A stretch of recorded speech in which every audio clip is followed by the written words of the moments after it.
ومولانا محمدا عبده ورسوله أما بعد أعوذ بالله من الشيطان الرجيم بسم الله الرحمن الرحيم إن هذا القرآن يهدي للتي هي أقوم صدق الله العظيم وأنا على ذلك من الشاهدين رب اشرح لي صدري ويسر لي أمري واحلل عقدة من لساني يفقهوا قولي قالوا سبحانك لا علم لنا إلا ما علمتنا إنك أنت العليم الحكيم رب زدني علما رب زدني علما رب زدنی علما۔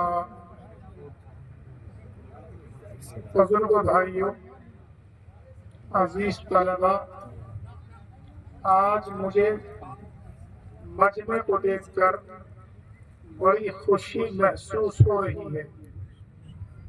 اس سے پہلے بھی میں شریک ہوا جلسے کے اندر، ادھر فیروز پور میں جلسہ ہوا تھا، اس میں بھی میری شرکت ہوئی، اور یہاں بھی اللہ کا شکر ہے مجھے شرکت کی توفیق ہو رہی ہے۔ یہ اللہ کا بڑا احسان ہے۔ بزرگوں بھائیوں، یہ سب دین کی طرف توجہ اور دین سے تعلق کی بات ہے۔ جہاں تک علاقہ میوات کی بات ہے، مجھے یہ کہتے ہوئے بالکل شرم محسوس نہیں ہو رہی، بلکہ میں یہ کہتے ہوئے فخر محسوس کر رہا ہوں کہ علاقہ میوات والوں کو دین سے تعلق، دین سے ان کو قربت ہے، تبھی تو اتنا بڑا مجمع یہاں اکٹھا ہے۔ میرے محترم بزرگوں بھائیوں، حضرت مولانا الیاس صاحب نور اللہ مرقدہ اللہ قبر کو نور سے منور فرمائے، انہوں نے ادھر توجہ کی اور یہاں محنت شروع کی۔ اللہ کا شکر ہے میوات والے ان کے ساتھ لگے اور ان کا ساتھ دیا۔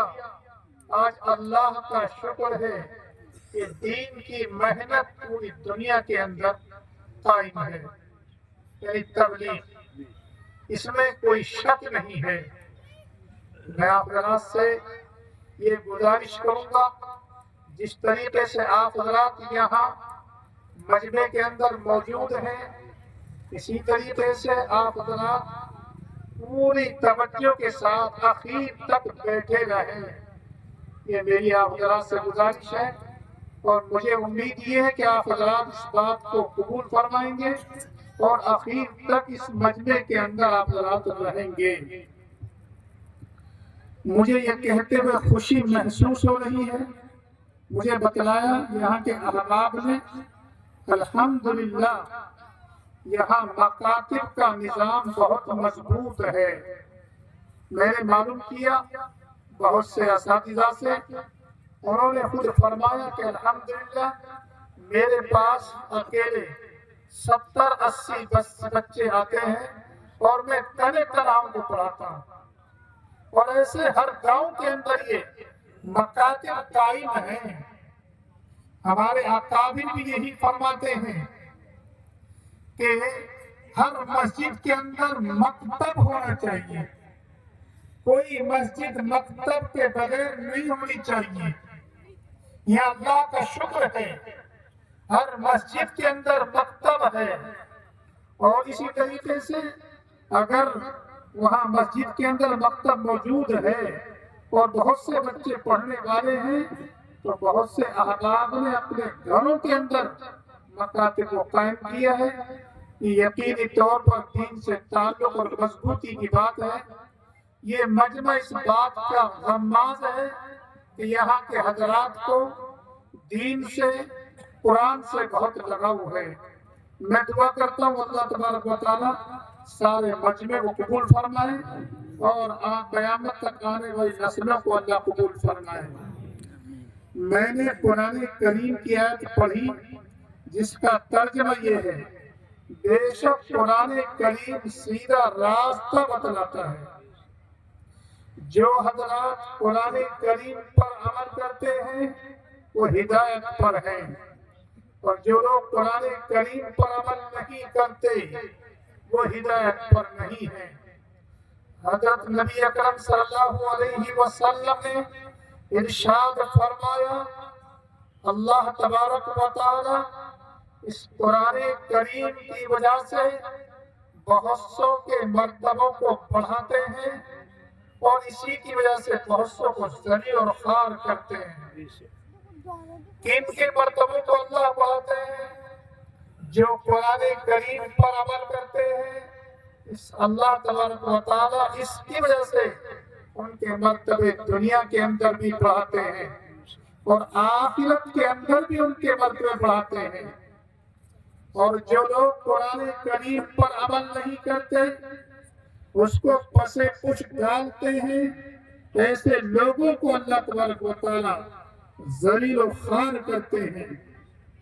مجھے ایک واقعہ یاد آیا، حضرت مولانا محمود حسن دیوبندی رحمت اللہ علیہ، جو دیوبند کے اندر صدر المدرسین تھے، ان کا واقعہ میں آپ کو بتلاتا ہوں۔ حضرت مولانا محمود حسن دیوبندی وہ شخص ہیں جنہوں نے انگریز کو ہندوستان سے نکالنے کے لیے بھرپور کوشش کی، یہاں تک کہ انہوں نے اپنے شاگردوں کو دوسرے ملکوں میں بھیجا۔ حضرت مولانا عبید اللہ سکھتی رحمت اللہ نے ان کو ہندوستان سے بھیجا کہ آپ جاؤ، دوسری جو حکومت ہے ان کو ابھارو، انگریز کے خلاف ہندوستان والے خود اندر سے ان پر حملہ کریں گے، اور باہر کی حکومتیں لوگوں میں تھے جن کو مانتے کی جیل میں ڈالا گیا۔ مولانا محمود حسن دیوبندی ان کے ساتھ تھے اور کئی سال تک انہوں نے جیل کے اندر وہاں رہ کر کے وہاں پریشانی کی زندگی گزاری اور جیل کی سلاخوں میں وہاں وہ رہے کئی سال تک، تقریباً 3 سال تک، 3.5 سال وہاں رہنا ہوا۔ مولانا محمود حسن دیوبندی کے ساتھ ساتھ حضرت مولانا سید حسین احمد مدنی رحمت اللہ علیہ اور بہت سے علماء کرام وہ مالٹا کی جیل میں رہے اور پھر کئی سال کے بعد وہاں سے رہائی ہوئی۔ میں جو خاص بات عرض کر رہا ہوں ذرا دھیان کے ساتھ سنیں۔ حضرت مولانا حسین احمد مدنی مولانا محمود حسن دیوبندی رحمت اللہ علیہ نے فرمایا، جب وہاں سے رہائی ہوئی اور ہندوستان کے اندر ایک مجمع کو خطاب کیا، اس مجمع کو خطاب کرتے ہوئے انہوں نے فرمایا، میں نے جیل کے اندر بہت غور کیا کہ مسلمانوں کا ایک وقت وہ تھا ان اسلامی جھنڈا پوری دنیا پر لہرایا کرتا تھا، ایک وقت وہ تھا، لیکن آج معاملہ الٹ گیا ہے، آج مسلمان پستی میں ہیں، جبکہ ایک وقت مسلمان باعزت تھے لیکن آج ذلت میں ہیں۔ آخر اس کی وجہ کیا ہے؟ مولانا محمود حسن دیوبندی رحمۃ اللہ علیہ خود فرماتے ہیں، میں نے غور کر کے اس نتیجے پر پہنچا کہ 2 وجہ سے مسلمان اس وقت میں پستی کے اندر ہیں۔ ایک، مسلمانوں کا قرآن کریم کو چھوڑ دینا، مسلمانوں نے قرآن کریم کو چھوڑ دیا ہے، اس وجہ سے اس وقت مسلمان پستی کے اندر ہیں۔ اور دوسرے، آپسی اختلاف اور انتشار، ان میں آپسی اختلاف انتشار بھی ہے۔ ان 2 وجہوں سے مسلمان اس وقت میں پستی میں ہیں۔ اگر مسلمان اب بھی قرآن کریم پر عمل کریں اور آپسی اختلاف انتشار ختم کر دیں تو کوئی وجہ نہیں ہے کہ مسلمانوں کو عزت حاصل ہو، کوئی وجہ نہیں۔ میرے محترم بزرگ بھائیوں، آج مسلمانوں نے قرآن کریم کو چھوڑ دیا ہے، اس لیے مسلمان اس وقت میں پستی میں ہیں۔ میں آپ حضرات سے گزارش کرتا ہوں، بزرگ بھائیوں، نبی اکرم صلی اللہ علیہ وسلم نے یہ ارشاد فرمایا، جو شخص قرآن کریم کا ایک حرف پڑھتا ہے اللہ تبارک و تعالیٰ اس ایک حرف کی وجہ سے 10 نیکی اس کو عطا فرماتے ہیں۔ اور پھر نبی اکرم صلی اللہ علیہ وسلم نے یہ فرمایا، میں یہ نہیں کہتا کہ قرآن کے الف لام میم ایک حرف ہے، الف لام میم 3 حرف ہیں۔ جو صرف الف لام میم پڑھتا ہے اس کو 10 نیکی ملتی ہے۔ اتنا بڑا ثواب ہے قرآن کریم کی تلاوت کرنے کا، لیکن آج مسلمان اس سے بالکل پیچھے ہے۔ پورا سال ہو جاتا ہے مسلمان قرآن کریم کی تلاوت نہیں کرتا، قرآن کریم پر مسلمان کا عمل نہیں ہے۔ ہم خود غور کر لیں، اللہ تبارک و تعالیٰ نے ہمیں حکم دیا ہے نماز پڑھنے کا۔ قرآن کریم میں تقریباً 83 جگہ اللہ نے حکم دیا کہ نماز پڑھیے نماز پڑھیے، لیکن مسلمان کہاں نماز پڑھ رہا ہے؟ میں سمجھتا ہوں صرف 5% یا 2% مسلمان ایسے ہیں جو نماز پڑھ رہے ہیں، باقی اور جو 95% مسلمان ہیں وہ کہاں نماز پڑھ رہے ہیں؟ ان کا کہاں عمل قرآن کریم پر ہے؟ میرے محترم بزرگوں بھائیوں، میں آپ حضرات سے گزارش کرتا ہوں، اگر ہم چاہتے ہیں کہ ہمیں وہی عزت حاصل ہو تو ہمیں قرآن کریم پر عمل کرنا ہوگا، اور قرآن کریم پر عمل کی صورت یہی ہے کہ ہم نماز پڑھیں، ہم شراب سے بچیں۔ آج مجھے افسوس کے ساتھ یہ بات کہنی پڑ رہی ہے، ہم مسلمان ہیں اور ہم شراب پی رہے ہیں۔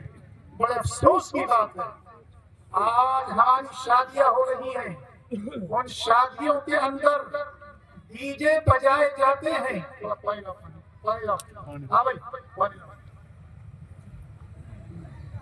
ڈی جے بجاتے ہیں، باقاعدہ طے ہوتا ہے کہ میں تیری شادی میں ناچوں گا، تجھے میری شادی میں ناچنی ہے، اور شراب بھی پیتے ہیں۔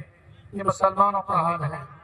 اسی طریقے سے آج مسلمان سودی کاروبار کھلا کر رہا ہے، جبکہ اللہ تبارک و تعالیٰ نے قرآن کریم میں ارشاد فرمایا، احل اللہ البیع وحرم الربا، اللہ نے سود کو حرام کیا اور خرید و فروخت کو حلال کیا ہے، لیکن مسلمان دھڑلے کے ساتھ میں سودی کاروبار کر رہا ہے۔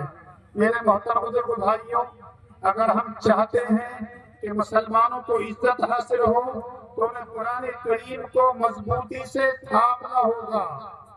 آج میرے محترم بزرگوں بھائیوں، اتنا بڑا ثواب ہے قرآن کریم کی تلاوت کا، چنانچہ حدیث میں آتا ہے جو ایک حرف پڑھتا ہے اس کو 10 نیکی ملتی ہے۔ اور میں نے جیسے کہ شروع عرض کیا کہ میں یہ نہیں کہتا الف لام میم ایک حرف ہے، الف لام میم 3 حرف ہیں، تو خالی الف لام میم کے پڑھنے سے 30 نیکی ملتی ہیں۔ اتنا بڑا ثواب ہے، لیکن اتنا بڑا ثواب ہونے کے باوجود ہم قرآن کریم کی تلاوت نہیں کرتے۔ آخر اس کی وجہ کیا ہے؟ اس کی وجہ یہ ہے کہ یہ ادھار سودا ہے، نقد سودا نہیں ہے۔ نقد سودا تو اس وقت ہوتا اگر نبی اکرم صلی اللہ علیہ وسلم یہ فرماتے کہ اگر کوئی ایک حرف پڑھے گا اس کو